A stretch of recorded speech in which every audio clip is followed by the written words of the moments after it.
Juan Martin. Le conseil d'administration de l'UQAM, c'est vraiment la plus haute instance à l'UQAM, dans laquelle on décide sur les grandes directions de l'UQAM en tant qu'organisme, en tant qu'organisation, pardon.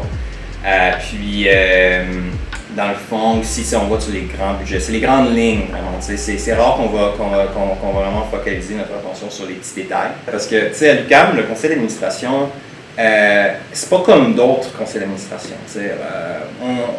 Certes, on est officiellement des administrateurs, administratrices. Donc, on est là en tant que notre propre personne. On n'est pas encadré par des mandats des assos, des mandats, je sais pas, départemental quelconque. On est vraiment en tant que notre propre personne. Mais, ayant été voté, nommé par la communauté étudiante, à travers les élections d'ailleurs, on sent quand même nécessairement une responsabilité à bien représenter les intérêts, les valeurs, les volontés des personnes étudiantes, de la communauté étudiante. L'affaire avec les élections, c'est qu'il faut parler avec beaucoup de monde. Puis il faut aller, puis il faut assurer que nous, on s'est assuré de vraiment parler aussi avec les associations étudiantes, qui est vraiment la fondation quant à nous de la communauté étudiante.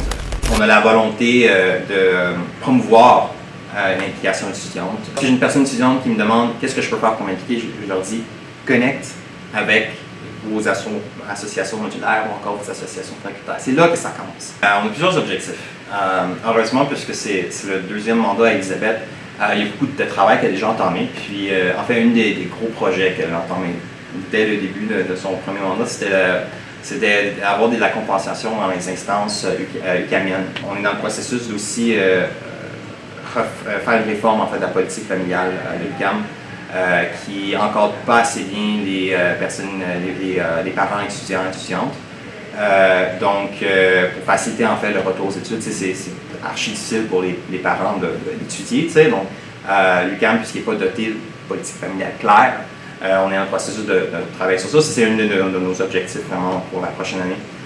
Puis un autre objectif en ce moment, un autre dossier qu'on travaille dessus, c'est sur l'encadrement au cycle supérieur. Il y a aussi un autre dossier, là, je pourrais faire les ici.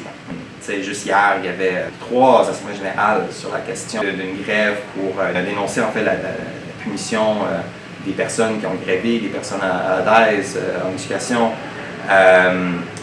Actuellement, les reprises des cours, moi puis on juge que l'approche actuelle est à changer. C'est une approche qui brise avec le passé. Je pense qu'il faut inverser l'idée que si les grèves durent longtemps à cause des grévistes. Il faut plutôt se dire non, ils durent longtemps parce que les revendications ne sont pas écoutées, ne sont pas entendues. Et tu grèves, tu assumes tes conséquences. Gréver, ça a des conséquences et il faut que tu les assumes. Ça, t'es pas d'accord avec ça? Non, parce que la gréver, c'est beaucoup de travail, de un, c'est fatigant. Et de deux, il y a beaucoup de travail gratuit qui est fait. Finalement, je pense que pour un mot de fin, c'est le plaidoyer à la solidarité. Les enjeux se voient toujours mieux quand on est ensemble.